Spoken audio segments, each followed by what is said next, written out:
Assalamualaikum warahmatullahi wabarakatuh. Bertemu kembali dengan Pak Dedi dalam ilmu kimia. Untuk kali ini kita akan membahas masalah hibridisasi. Nampaknya nih hibridisasi ini adalah suatu istilah yang baru untuk kalian semua. Ya, tentu saja akan menjadi bahan pertanyaan dan akan bertanya-tanya apa itu hibridisasi. Maka Bapak akan menjelaskan masalah hibridisasi ya. Sebelumnya tentu saja kita bicarakan masalah bentuk molekul karena ada kaitannya hibridisasi dengan bentuk molekul. Jadi struktur ruang molekul ya, struktur ruang molekul atau dibentuk molekul adalah menyatakan posisi atom dalam molekul ya. Bentuk molekul ditentukan oleh jumlah atom, struktur atom-atom penyusun molekul tersebut ya. Nah, jadi bentuk molekul tadi ditentukan oleh ya jumlah atom, ya maka akan mempengaruhi daripada struktur atom-atom tersebut. Misalnya di sini adalah PCl3 terdiri daripada satu atom fosfor dan 3 atom daripada klor. Jadi jumlahnya dalam satu molekul ini menjadi 4 ya, 4 atom. Nah, halnya di sini adalah H2O terdiri daripada 2 atom H dan 1 atom O. Jadi dia mempunyai jumlahnya adalah 3 atom dari molekul H2O. Ini kalau kita lihat di sini, dia mempunyai bentuk dan strukturnya yang berbeda. Bentuk molekulnya berbeda ya, karena struktur ruangnya berbeda. Untuk lebih jelas lagi, tentu saja ya kita lihat bagaimana nih ya untuk meramalkan bentuk molekul. Ada dua cara untuk meramalkan bentuk molekul. Ada cara dengan cara hibridisasi, yaitu dengan meninjau distribusi orbital atom pusat, atau dengan cara teori Weisbach ya, dengan meninjau pengaruh tolak-menolak antara pasangan elektron dalam kulit luar atom pusat ya. Teori Weisbach ini yaitu disingkatan valensi shell electron pair repulsion ya, atau kita kenal dengan teori domain elektron. Tentu saja pada saat ini Bapak akan lebih memfokuskan diri kepada masalah hibridisasi. Apa itu adalah masalah hibridisasi? Hibridisasi adalah serangkaian proses penggabungan orbital dari suatu atom dengan atom lain. Ketika dua atom akan berikatan secara kimia, maka dua atom ini membutuhkan sebuah orbital kosong untuk ditempati elektron dari masing-masing atom tersebut. Sehingga setelah berikatan, maka kedua atom akan menempati orbital yang sama pada elektron valensinya. Jadi, dia memerlukan tempat yang kosong, masing-masing berikatan satu dengan yang lain, baru dia akan menempati tempat yang kosong tersebut. Oleh karena itu, dalam proses hibridisasi ini, ya melibatkan konfigurasi elektron, terutama pada elektron valensi yang digunakan untuk berikatan. Jadi langkah-langkah pertama nanti kita bicarakan adalah konfigurasi elektron dulu. Nanti akan kita gunakan adalah elektron valensinya, elektron pada kulit terluarnya. Ya, kita mengambil suatu contoh saja di sini ya. Contoh masalah hibridisasi. Kalau hibridisasinya sp, ini bentuknya nanti bentuk molekulnya linier. Ini dicontohkan BSL2, BEF2, C2H2, CO2. Nah, SP2, nah kalian bisa lihat aja di sini untuk SP3 jumlah ikatannya 4. Jadi ada 6, ada 3 nih. 2 linier, 3 segitiga, datar, planar ya atau sama sisi, atau di sini 4 bisa dikatakan dengan tetrahedron ya, bisa juga persegi datar tujuh sangkar, 5 segitiga piramida, dan 6 adalah oktahedron. Inilah contoh-contoh zat-zat yang mempunyai bentuk molekul yang seperti di samping ini ya.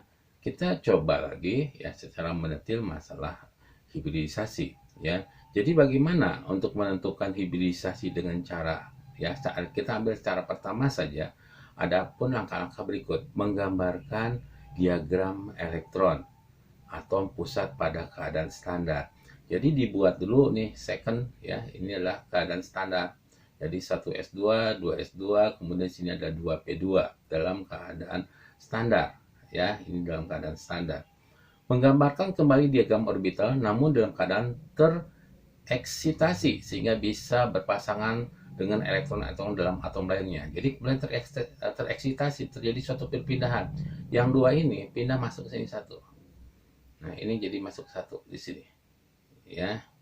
Kemudian setelah ini sudah masuk satu, ini energinya berbeda, satu dengan yang lain berbeda. S dengan P ada sedikit berbeda. Oleh karena itu, kemudian ya digabungkan. Ini namanya adalah hibridisasi. Jadi gabungkan energi satu dengan energi yang kedua kita gabungkan. Ya, ini akan dinamakan dengan hibridisasi. Menentukan orbital hibrida, orbital baru dengan melihat orbital yang terlihat. Di sini bisa kita lihat bahwa hibridisasinya S memberi satu orbital, kemudian P memberikan 3 orbital. Maka di sini hibridisasinya adalah sp3 ya. Untuk lebih detailnya lagi kita lihat contohnya lagi. Yang kedua, kita lihat contoh yang kedua. Misalnya adalah BeCl2 ya, BeCl2. Be itu nomor atomnya 4 ya. Maka konfigurasi elektronnya 1s2, 2s2.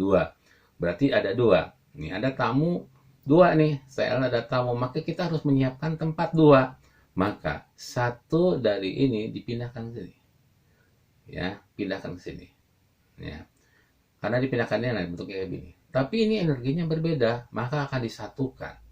Ya, jadilah bentuknya hibridisasi, dijadikan satu di sini. Ya, gambar orbital di atas menunjukkan bahwa orbital yang terlibat adalah orbital S dan P.